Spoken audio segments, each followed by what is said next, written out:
The soul always knows what to do to heal itself. The challenge is to silence the mind.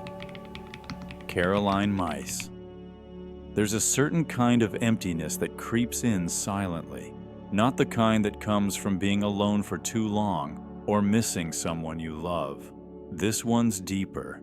It's that quiet ache that doesn't go away, no matter how busy you stay, no matter how much you distract yourself. And if you're here, watching this video, chances are you've felt it too. The world has a name for this feeling: depression, anxiety, burnout. But ancient wisdom, it called it something else: a calling, a symptom of the soul's hunger, a spiritual drought.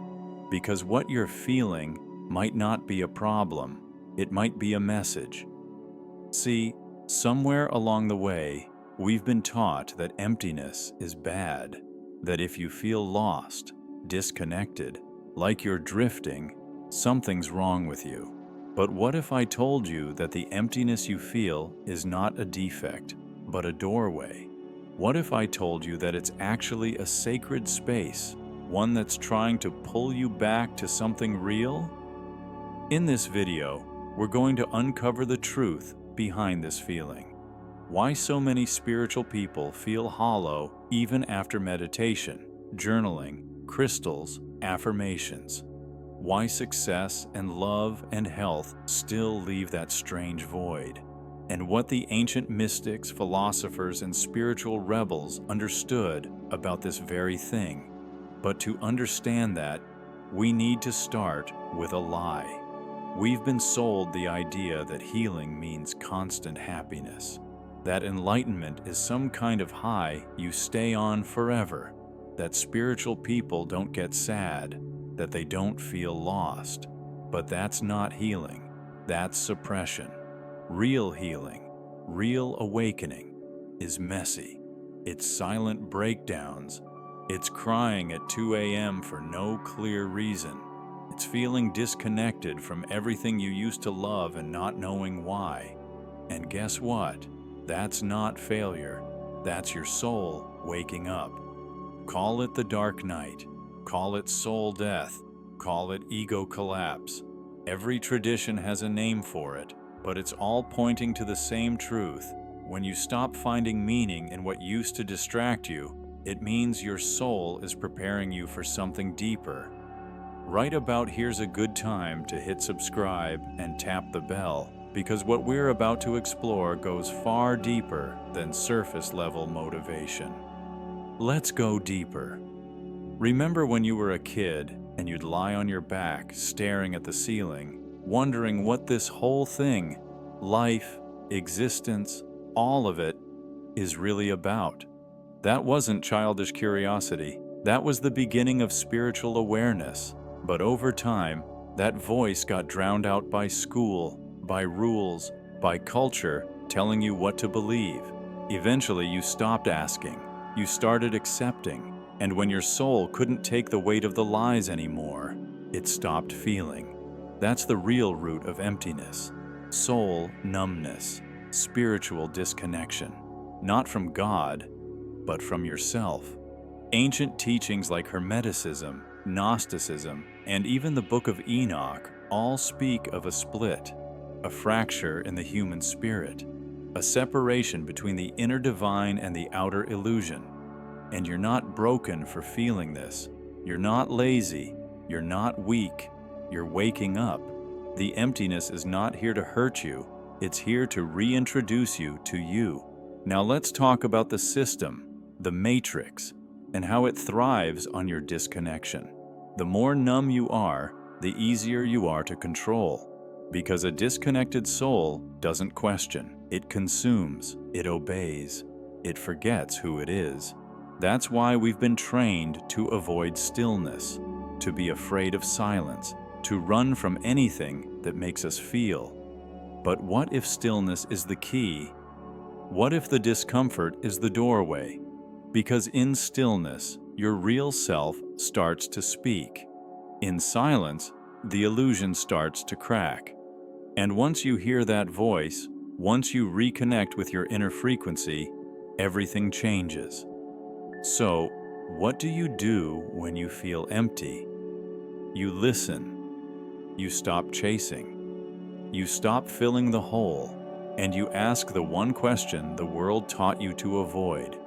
What is my soul trying to tell me? We'll continue this in part 2, where we break down the ancient practices used to reawaken soul energy and reintegrate the spiritual body.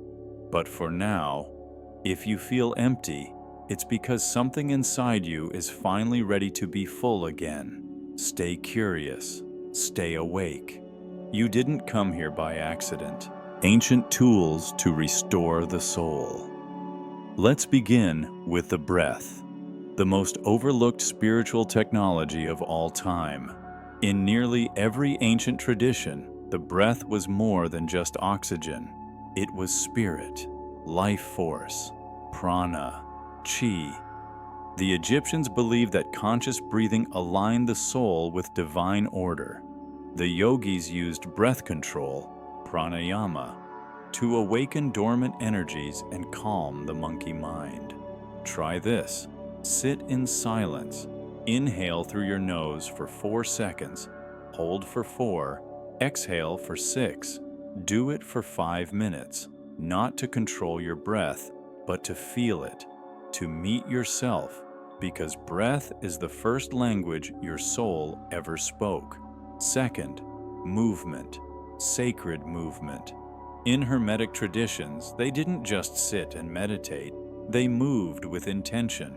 Fluid gestures, spiral dances, movements that mirrored the cosmos. The body isn't just Joe. You don't need a yoga class. Stand barefoot. Let your body sway. Let your hands trace patterns in the air. Move not to look good. Move to remember. Third, sound. Frequencies. Vibration. Chanting wasn't just symbolic. Mantras weren't poetry. They were codes. The ancient mystics knew that certain tones could reprogram the nervous system and recalibrate the energetic body. The sound Om isn't just pretty. It's a tuning fork. Try humming. Feel it in your chest, in your bones. That vibration, it's not just physical, it's spiritual memory, unlocking. Fourth, fasting. Not for weight loss, but for clarity. Almost every ancient spiritual path included periods of fasting. Why? Because when the body quiets, the soul speaks louder. Hunger isn't always suffering. Sometimes it's purification. Fifth, stillness. Deep, committed stillness. Not scrolling, not waiting, just being. Stillness is the womb of awakening. It's where you feel the pulse beneath all noise, the frequency of your source. When you combine breath, movement, sound, fasting, and stillness, something unlocks. Not overnight, but consistently, gently. You begin to feel that spark again, that pulse, that soul light that never left, only dimmed. You don't need to become something new. You need to remember. The truth is, no one can awaken your soul but you. No guru, no book, no channel, just your choice to stop running from the void and start listening to it. This is the beginning, not the end.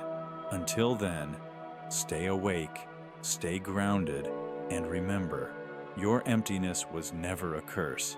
It was the first whisper of who you really are.